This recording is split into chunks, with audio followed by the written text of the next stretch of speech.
អញ្ញាធរខណ្ឌផ្សព្វផ្សាយទិន្នន័យជាសាធារណៈនៅឯកសារនៃការវិនិច្ឆ័យដីធ្លីដែលមានលក្ខណៈជាប្រព័ន្ធស្ថិតនៅទីតាំងតំបន់ជ្រៀលបណ្ដុំផ្ទះល្វែងបូរីសន្តិភាព2ភ្នំពេញលោកផុនសុផាន់អភិបាលរងខណ្ឌតំណាងលោកសក់ច័ន្ទកញ្ញរិទ្ធអភិបាលនៃគណៈអភិបាលខណ្ឌពោធិ៍សែនជ័យនៅថ្ងៃពុធ9កើតខែអាសត់ឆ្នាំម្សាញ់សប្បស័កពុទ្ធសករាជ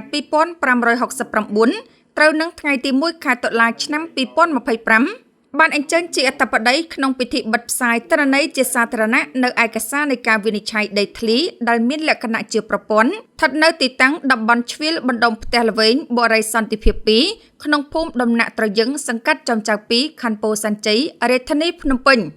ក្នុងពិធីនោះមានការចូលរួមពីលោកប្លង់សីហៈប្រធានការិយាល័យភូមិបាលខណ្ឌនិងមន្ត្រីពាក់ព័ន្ធរដ្ឋបាលខណ្ឌរួមទាំងប្រជាពលរដ្ឋជាច្រើនទៀតផងដែរលោកប្លង់សីហៈបានលើកឡើងថាក្រុមការងារចុះវាស់វែងបានកំណត់ព្រំចំនួន3196ក្បាលដីក្នុងនោះបានវិនិច្ឆ័យដោយមានការចូលរួមពីប្រជាពលរដ្ឋ2717ក្បាលដីស្មើនឹង 85% ក្បាលដីដែលមិនបានចូលរួមទាន់ពេលក្នុងយុទ្ធនាការនេះមាន306ក្បាលដីស្មើនឹង 10% ចំណែក 5% ទៀតនៅមានបណ្ដឹងរងចាំការដោះស្រាយជាបន្តបន្ទាប់បាយតាមទិន្នន័យខាងលើនេះមានលក្ខណៈគ្រប់គ្រាន់អាចធ្វើការបិទផ្សាយបានហើយថ្ងៃនេះក្រុមការងារបានរៀបចំបញ្ជីឈ្មោះនិងប្លង់សូរិយដីគឺបិទផ្សាយរយៈពេល15ថ្ងៃចាប់ពីថ្ងៃទី1នេះតទៅទី1ខែតុលា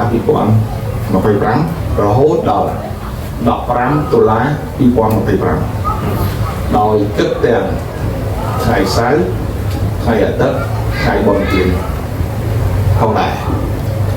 ในឱកាសនោះដែរលោកផុនសុផាន់អភិបាលរងខណ្ឌក្នុងនាមគណៈអភិបាលខណ្ឌពោធិ៍សែនជ័យបានមានប្រសាសន៍ថាដោយមានការយកចិត្តទុកដាក់ពីថ្នាក់ដឹកនាំគ្រប់ជាន់ថ្នាក់ពិសេសរដ្ឋមន្ត្រីក្រសួងដែនដីនគររូបនីយកម្មនិងសំណង់ក៏ដូចជាអភិបាលរាជធានីភ្នំពេញតែងតែជំរុញដល់មន្ត្រីជំនាញឲ្យយកចិត្តទុកដាក់បំពេញការងារឲ្យបានល្អបម្រើជូនប្រជាពលរដ្ឋក្នុងសមត្ថកិច្ចរបស់ខ្លួនគឺការចុះបញ្ជីដីធ្លីជាប្រព័ន្ធឲ្យបានរួចរាល់តាមផែនការលោកអភិបាលរងបានបញ្ជាក់ថាការចុះបញ្ជីជាលក្ខណៈប្រព័ន្ធលើដីឯកជនរបស់រដ្ឋជូនបងប្អូនប្រជាពលរដ្ឋដើម្បីធានាសុវត្ថិភាពក្នុងស៊ីស្ទឹមដោយអាចប្រើប្រាស់បាននៅទូទាំងប្រទេសពិសេសសម្រាប់មន្ត្រីជំនាញក៏អាចឆែកបានតាមប្រព័ន្ធគ្រប់ពេលវេលាពាក់ព័ន្ធនឹងប្លង់រឹងដែលអាចផ្ទៀងផ្ទាត់ក្បាលដីនៅលើឯកសារគោលដែលបានចែកជូនបងប្អូនទាំងអស់គ្នានាពេលនេះយ៉ាងណាក៏ដោយពាក់ព័ន្ធទៅនឹងករណីខាងលើនេះលោកអភិបាលរងខណ្ឌស្នើដល់អាជ្ញាធរមូលដ្ឋានមានភូមិសង្កាត់ជាដើមចូលរួមផ្សព្វផ្សាយលើបញ្ហានេះឲ្យបានទូលំទូលាយដល់ស្រទាប់ប្រជាពលរដ្ឋនៅក្នុងមូលដ្ឋានគ្រប់គ្រងរបស់ខ្លួន